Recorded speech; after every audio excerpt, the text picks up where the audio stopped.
નમસ્કાર દર્શક મિત્રો, આપ જોઈ રહ્યા છો રાજનીતિ સંદેશ ન્યૂઝ. હવે જોઈએ અગત્યના સમાચાર. આધ્યાત્મિક વર્ષાયોગ 2025 ગુજરાત યુનિવર્સિટીના પ્રાકૃતિક પરિસરમાં દક્ષિણ ધર્મ પરિવેષણ દરમિયાન એક વિશાળ શિબિરનું આયોજન કરવામાં આવ્યું છે. ઐતિહાસિક શિબિરમાં ભારત દેશના આશરે 10,000થી શિબિરાર્થીઓ ભાગ લેશે. આચાર્ય શ્રી સુનિલ સાગરજી મહારાજ સંઘના પવિત્ર સાનિધ્યમાં યોજાનાર ભૂતપૂર્વ શિબિર અમદાવાદના ઇતિહાસમાં પ્રથમવાર યોજાઈ રહી છે. 10 દિવસ સુધી ચાલનાર આ શિબિરમાં અભિષેક પૂજન, આચાર્યશ્રીના પ્રેરણાદાયી પ્રવચનો, હજારો ભક્તો દ્વારા ગુરુપૂજન તથા સાંજે શંકા સમાધાન અને સાંસ્કૃતિક કાર્યક્રમો યોજાયા. અનેક કાર્યક્રમો યોજાશે. 10 લક્ષણ પર્વ દરમિયાન આચાર્યશ્રી દ્વારા સત્ય, અહિંસા, અપરિગ્રહ જેવા સિદ્ધાંતો પર રોજિંદા પ્રવચનો યોજાશે, જેનો સીધો પ્રસારણ જીનવાણી ચેનલ તથા સન્મતિ સુનલામ યુટ્યુબ ચેનલ પર કરવામાં આવશે. આચાર્યશ્રીના પ્રભાવને કારણે સમગ્ર ગુજરાતમાં પ્રાકૃત ભાષા વિશે ચર્ચા વિચારણા શરૂ થઈ છે. આ ચાતુર્માસ દરમિયાન ગુજરાત રાજ્યના મહામહિમ રાજ્યપાલ આચાર્ય દેવવ્રતજી, રાજ્યના મુખ્યમંત્રી શ્રી ભૂપેન્દ્ર પટેલ, ગૃહમંત્રી શ્રી હર્ષજી સંઘવી, પ્રસિદ્ધ કવિકુમાર વિશ્વાસ, કેન્દ્ર સરકારના મંત્રી શ્રી કિશોરભાઈ મકવાણા, શ્રી જગદીશભાઈ પંચાલ તથા અનેક મહાનુભાવો આચાર્યશ્રીના આશીર્વાદ મેળવવા પધાર્યા છે. ઉપરાંત રાષ્ટ્રીય સ્વયંસેવક સંઘના 300થી વધુ સ્વયંસેવકો દ્વારા પણ આચાર્યશ્રી સમક્ષ પુષ્પવંદન કરી આશીર્વાદ મેળવવામાં આવ્યા છે.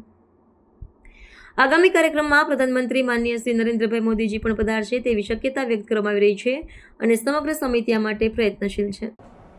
अगर लोगों का जीवन स्तर ऊंचा उठाना है तो उनको जीने का तरीका बदलवाना पड़ेगा. जिस ढंग से लोग मांस वगैरह से अपनी आजीविका समझते हैं, अगर उन्हें कोई और अच्छे साधन मुहैया कराए जाएं तो वो व्यापार छोड़ करके अच्छे रास्ते से अच्छे ढंग से भी कमाई कर सकते हैं. कुछ लोग ऐसे होते हैं जिन्हें वो चीज़ पसंद नहीं है लेकिन उसके अलावा उनको कुछ आता नहीं है. ऐसे में हम किसी जीव जंतु का दिल दुखाएंगे तो निश्चित रूप से पैसा भले हमारे हाथ में आ जाएगा लेकिन शांति सुख हमारे हाथ में नहीं आएगा. तो हमारी कल्पना तो यही है कि पूरा देश और पूरी दुनिया साक्षात हिंसा से मुक्त तो हो. पूरे देश और दुनिया के इंसानों के साथ साथ पशु पंछी भी सुखी रहें और यही राम राज्य होगा. यही विश्व शांति का संदेश, वसुधैव कुटुंबकम की भावना. जरूरी नहीं है कि पर्यूषण के बाद भी सुख और समृद्धि और अहिंसा और शाकाहार निरंतर चलता रहे, लेकिन इन 10 दिनों तो कम से कम हम सभी अभ्यास करें और इसका सुकून अनुभव करके पर्यूषण 10 लक्षण के बाद भी इसी सही रास्ते पर सत्य, अहिंसा, सदाचार, शाकाहार, संयम और समता के रास्ते चलते रहें. यही मंगल कामना.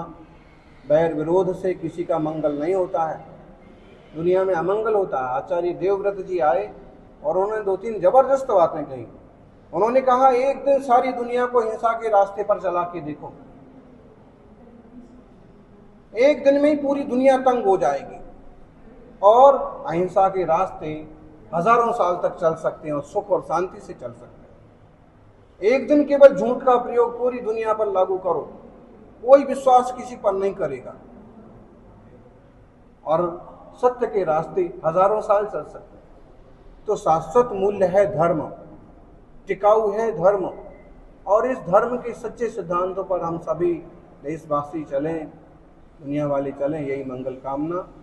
आज संवत्सरी भी है श्वेतांबर धर्म के हिसाब से, तो मिच्छामि दुक्कड़म का पर्व है. सबसे क्षमा मांग लें, सबको क्षमा कर दें और दिगंबर जैन धर्म के हिसाब से कल से क्षमा, मार्दव, आर्जव, शौच, सत्य, संयम, तप, त्याग, अकिंचन्य, ब्रह्मचर्य, ऐसे 10 गुणों को 10 धर्मों को आधार बना के विशेष आराधना हो. मुस्लिम सिख है धर्म ना हिंदू जैन, धर्म हृदय की शुद्धता, करुणा, समता, प्रेम. दुनिया में जितने धर्म नाम पाए जा रहे हैं ये सब धर्म का एक रूप है, लेकिन वास्तव में धर्म हृदय की शुद्धता है, करुणा है, प्रेम है, समता है. हम इस धर्म के रास्ते चलें. 10 लक्षण पर्व का महान मंगल अवसर है. कल से पंचमी से दिगंबर जैन धर्म के अनुसार 10 लक्षण के 10 दिन तक पूरे देश में धर्म और ज्ञान की गंगा बहेगी.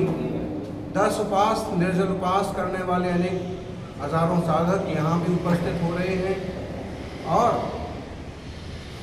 संघ में बड़ी तपस्या हो रही है.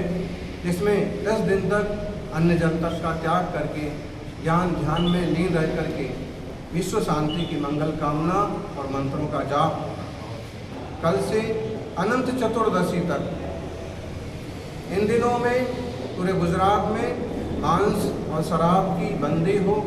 देश भर में किसी जीव जंतु को तकलीफ ना हो, इस तरह का उपक्रम सरकारों को करना चाहिए।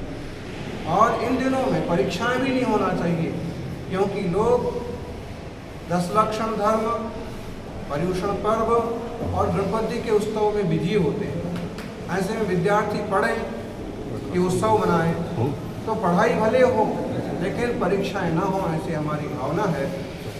प्रकृति और पर्यावरण से पूरी दुनिया जुड़े, सत्य अहिंसा शांति के रास्ते चले। बहुत जबरदस्त मानस है। अभी मुख्यमंत्री जी के सानिध्य में प्राकृत भाषा सत्कार समारोह एक बड़ा कार्यक्रम होगा। देश की संस्कृति भी पुरानी भाषा है, हमारी प्रकृति की भाषा है। और ब्राह्मी लिपि, जिसमें सम्राट अशोक ने और सम्राट खारवेल ने शिलालेख लिखवाए, उस ब्राह्मी लिपि का सत्कार समारोह आचार्य देवव्रत जी राज्यपाल जी के सानिध्य में हुआ। तो इन भाषा और लिपियों को लेकर के भी हमारे संघ में बहुत काम हो रहे हैं। हम चाहते हैं कि लोग अपनी जड़ों की तरफ लौटें। के बाद आधुनिकता केवल मौज मस्ती के रास्ते चल करके अशांति और क्लेश के अलावा कुछ भी हाथ नहीं लगता है। शांति और सहजता का रास्ता हमारी भारतीय सूत्रों में है। परस्परोपग्रहो जीवानाम, परस्पर लोग मिलजुल करके रहें, एक दूसरे का सहयोग करें, धर्म और संप्रदायों को लेकर के विसंवाद खड़े न हो, एक दूसरे को नीचे दिखाने की भावना ना हो, ये मंगल मनीषा है। सोनो कंगल कल्याण थाओ और सोनो मंगल थाओ, ये भी मंगल भावना साथे।